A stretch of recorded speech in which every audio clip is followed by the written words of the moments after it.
ฮ้ย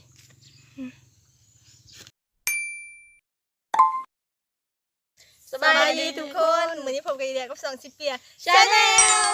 มื้อนี้เฮาก็อยู่ทงไฮทงหน้าคือเก่าเนาะและมื้อนี้เฮาก็สิมากินตำบักหุ่งแล้วก็มีปิ้งหอยเชอรี่เนาะ มากินกันเลย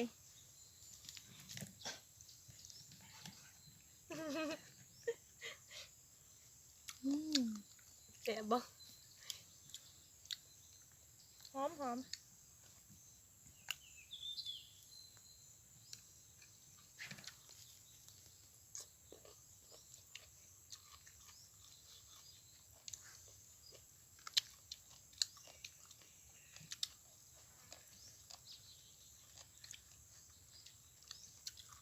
ได้มันนำ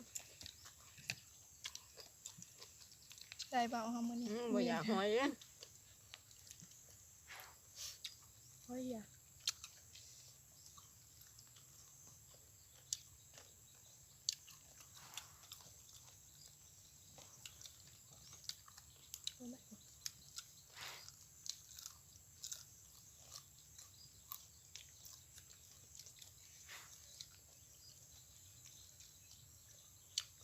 เนี่ยไปทักทายความชมมาเจ้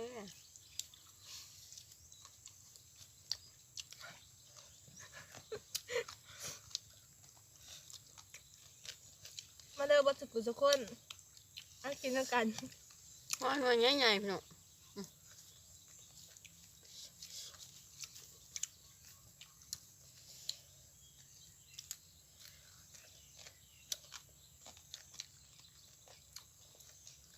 มาเขากล่องน้ำเฮ็ดน้ำมันพริกไทยเนาะ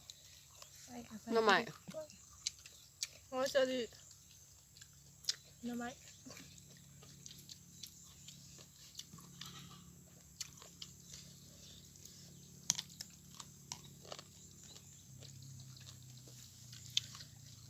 พอดีเนาะไว้กับอันนี้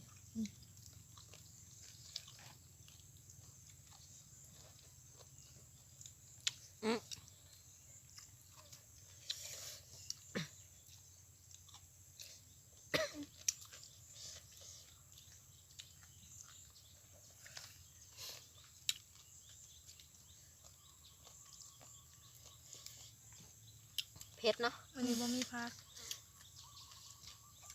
บ่หลายมันนี่ขายมากเลยเนาะ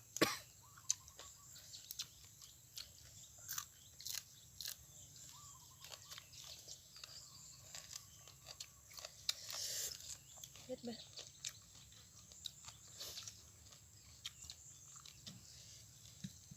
เฮ็ดพริกไทย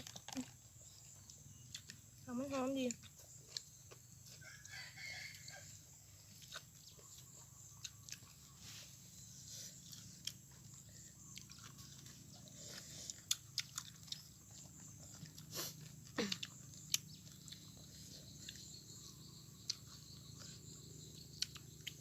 มาเด้อพ่อแม่พี่น้องบัดสุขุสุขคน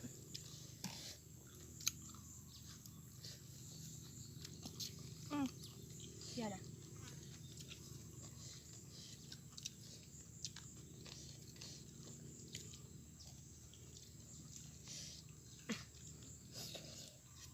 เผ็ด เผ็ดมันจะดีจัดแกะ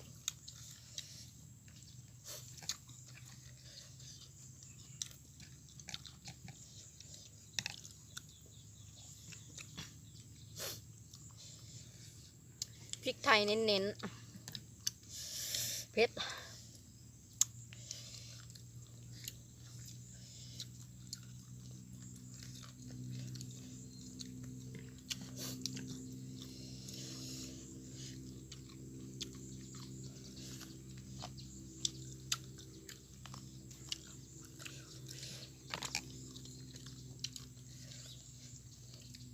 ไวเชอรี่เน้นๆเงินบักใหญ่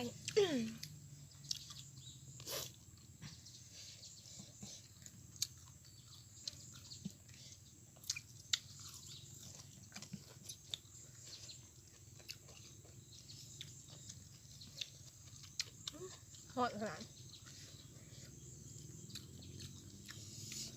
ทั้งหอดทั้งเผ็ด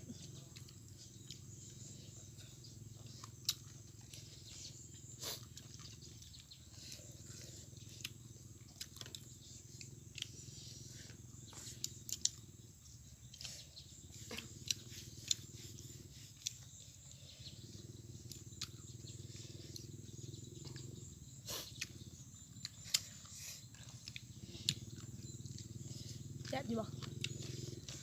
แบบถ้าแบบพี่น้อง นัวขนาดเนาะ หมักหอย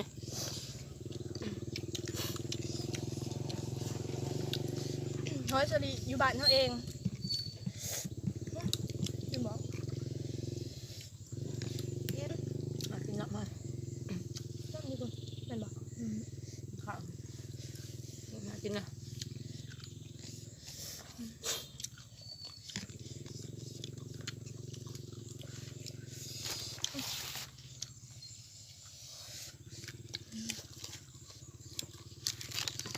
มันจะกระไร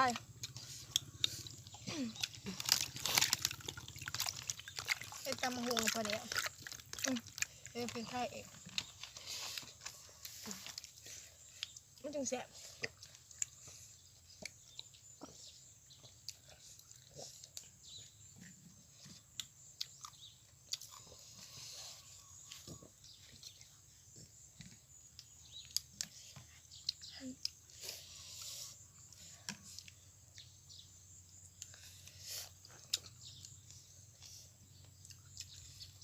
ปิดดิ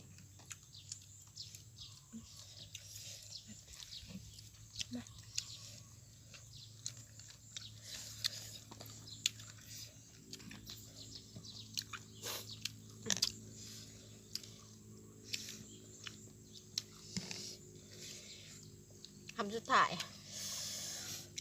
นะทุกคน เผ็ดแห้ง เผ็ด ก็เผ็ดใช่ปะ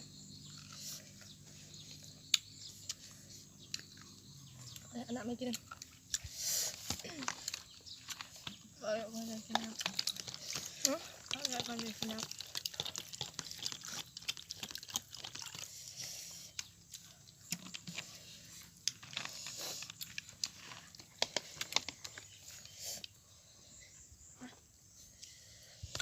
มาหอดนี้นะทุกคนเนาะ